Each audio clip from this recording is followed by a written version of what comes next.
വല്ലാത്ത കഷ്ടതകൾ പറയുകയാണ് പലരും രോഗികൾ. ഇനി ആരോഗ്യമന്ത്രി കഴിഞ്ഞ ദിവസം നടത്തിയ പ്രതികരണം ഒന്ന് കേട്ടു നോക്കാം, എന്നിട്ട് നമുക്ക് ചിന്തിക്കാം കാര്യങ്ങൾ. നിലവിൽ നമുക്ക് അങ്ങനെ ഒരു ബുദ്ധിമുട്ട് നേരിടുന്നില്ല. അത് വാസ്തവത്തിൽ അതൊരു അടിസ്ഥാനമില്ലാത്തൊരു പ്രചരണമാണ് എന്നുള്ളതാണ്. അതിൽ പലതും തെറ്റായ കാര്യങ്ങളാണ്.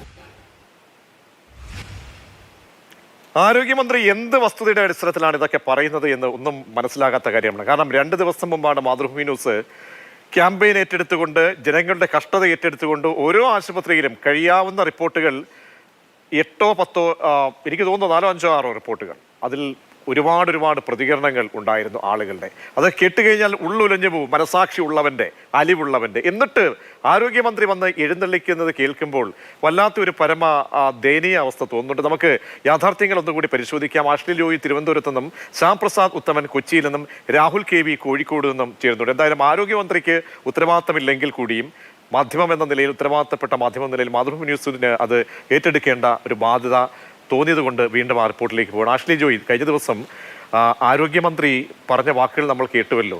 അതാണ് എന്നെ വല്ലാണ്ട് അത്ഭുതപ്പെടുത്തിയത്, നമ്മളെയൊക്കെ.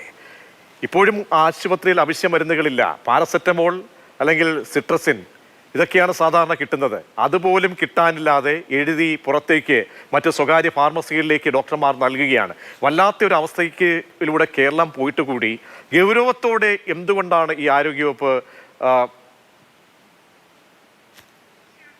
ആഷിലേക്ക് എത്താം. ശ്യാം പ്രസാദ് ഉത്തമൻ കൊച്ചിയിൽ നിന്നും ചേർന്നുകൊണ്ട്. ശ്യാം, കൊച്ചിയിലെ അവസ്ഥയൊക്കെ എന്താണ്? ആശുപത്രിയിലെ അവസ്ഥ എന്താണ്? മരുന്ന് ഇപ്പോഴും കിട്ടാത്തൊരു സ്ഥിതിയുണ്ടോ?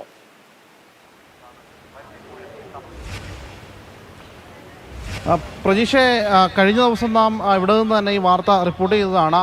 അന്നും ഇങ്ങനെ തന്നെയായിരുന്നു. കാരണം നമുക്ക് ദൃശ്യങ്ങളിൽ കാണാം, വലിയ ഒരു ക്യൂ തന്നെ ഈ മരുന്ന് വാങ്ങുവാൻ വേണ്ടി എത്തുന്ന ആളുകളുടെ ക്യൂ ഉണ്ട്. പക്ഷേ മരുന്നുകളൊന്നും തന്നെ ഇല്ല എന്നാണ്.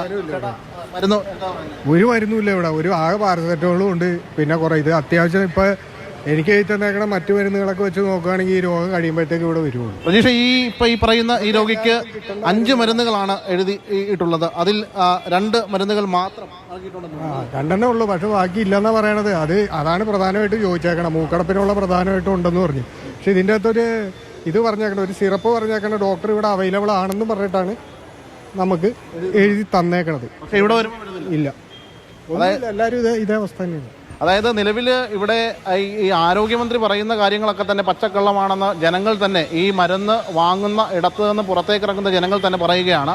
കാരണം ഈ ആശുപത്രിയിൽ, അതായത് എറണാകുളം ജനറൽ ആശുപത്രിയിലാണ് പ്രധാനപ്പെട്ട എന്തെങ്കിലും ഒരു പ്രത്യേക അവസ്ഥയിൽ എത്തിക്കഴിഞ്ഞാൽ, കാരണം വല്ലാത്ത ദയനീയമായ അവസ്ഥയിൽ പ്രതിദിനം മരുന്നുകൾ പല രോഗങ്ങളുമായി ബന്ധപ്പെട്ട പ്രതികരണം ഒന്നെടുക്കും. ഇല്ലാത്ത ആൾക്കാർ ഇവിടെ വന്നിട്ട് മണിക്കൂറോളം നിൽക്കുമ്പോഴത്തേക്കും മരുന്നില്ലെന്ന് പറയണത്.